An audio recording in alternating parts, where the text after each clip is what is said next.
Hi Goobs, it's me Jiv, aka the word furry that's on your recommended for some random reasons. So, in today's video we are going to look at kind of an interesting video, I won't lie, and it's actually 5 lies about, the furry fandom that you most likely have thought that were true, or just like true facts.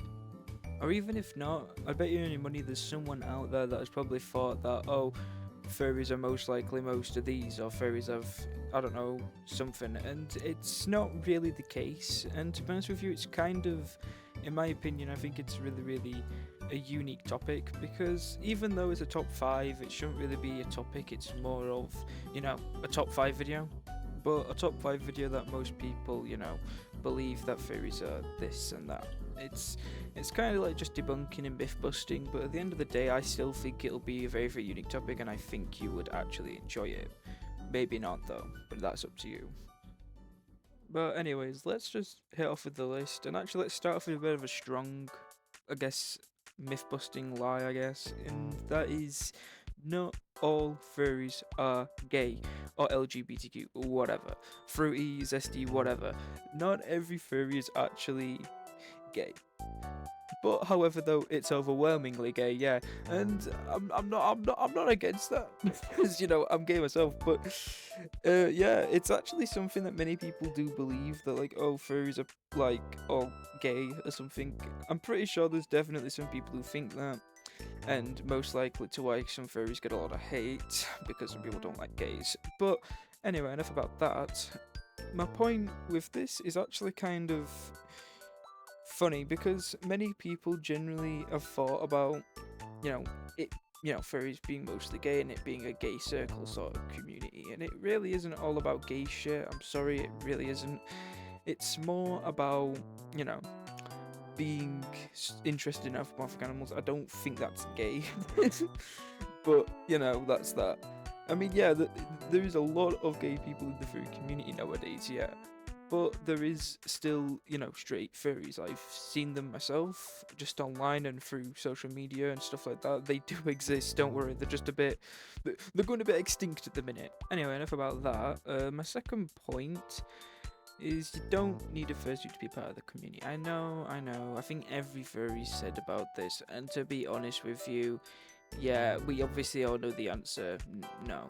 Of course you don't need a fursuit to be part of the community, but it's still something that I think many people do believe outside of the community because, most furry media that we have, relates to fursuits and stuff, we don't really see people like me, because I don't know, I'm just not relevant enough, I guess, but, I don't think this is like a big lie, because I think every furry and their grandmother fucking knows it at this point, but it's still something that I'm pretty sure, furries that they're not furries, but people who aren't furries, that's what I'm trying to say, most likely don't know.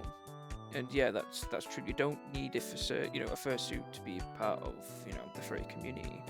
And we'll actually go into another topic that I don't think many furries have talked about enough, because I don't think it's that mainstream. That is the exact same equivalent to, not having a fursuit, but it's kind of similar, kind of not.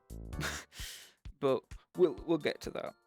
Anyway, the third point is furries are not rich, and there's actually been a recent stereotype. I think it started last year or a few years ago, probably even longer, or maybe even less. But anyway, this stereotype, I recently found it like a year or two ago, and to be fair, I understand where the stereotype does come from because furries do work in very good jobs, and this can come down to the Air Force, the military, the Navy, IT jobs. I mean, shit, the whole IT industry most likely. I mean, not every furry is, work for the IT industry, and not every IT industry person's a furry, but hopefully understanding what I'm saying.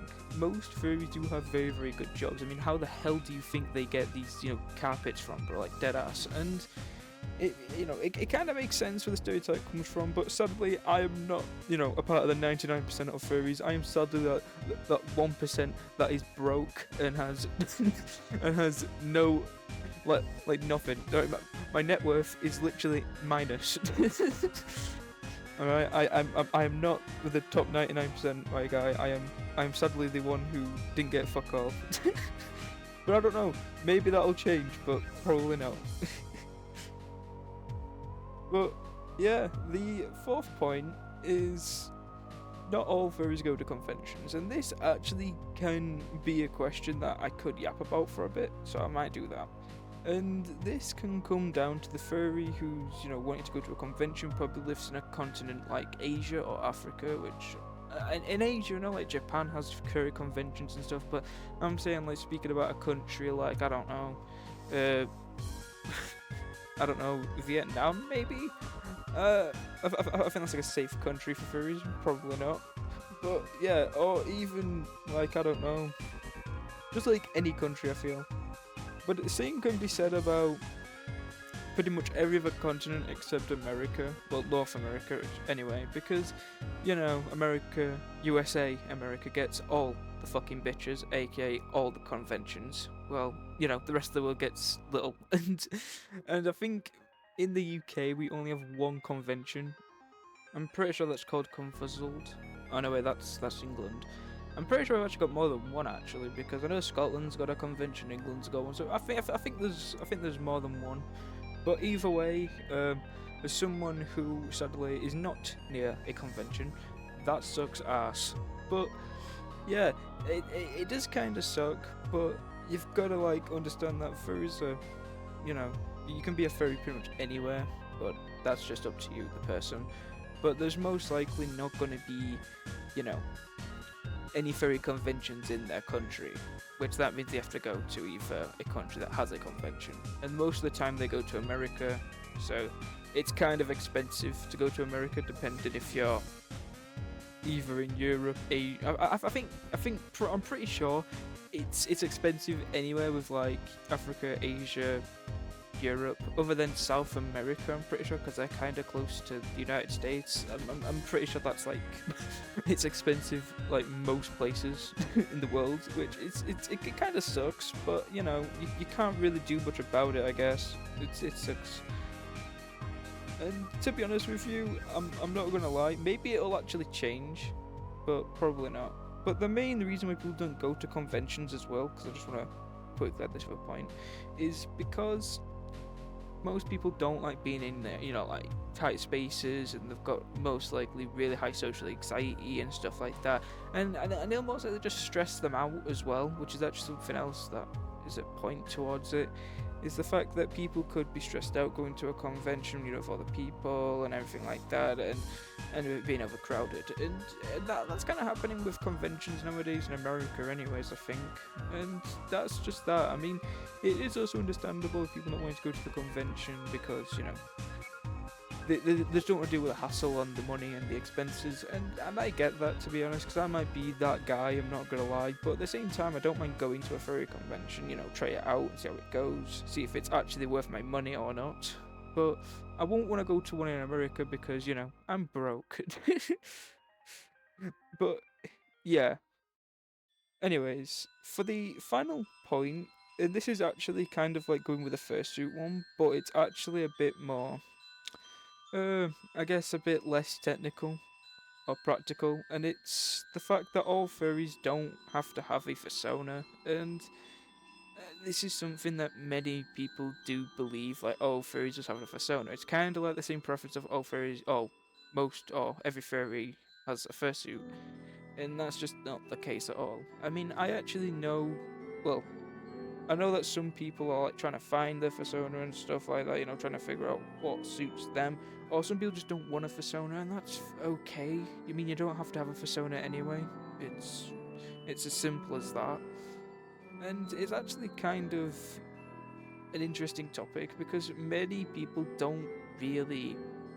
I don't think people have talked about it. But yeah, you don't really need a persona to be a furry. I mean, if you know what a furry is, it's just someone who is interested in anthropomorphic animals. It doesn't mean they have to have a whole persona or, have a fursuit or, I don't know, make everything furry-like in their room or something. I don't know what other furries do other than me.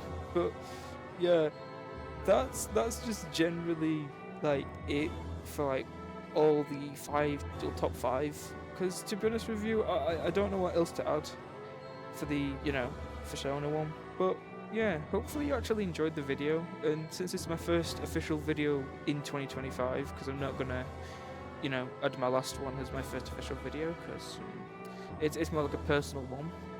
But yeah, I actually do hope this is a great start for 2025, of course, and I also hope that you have a great start to 2025 as well. But yeah, anyway, I'm gonna disappear now. I hopefully you guys enjoyed, and goodbye.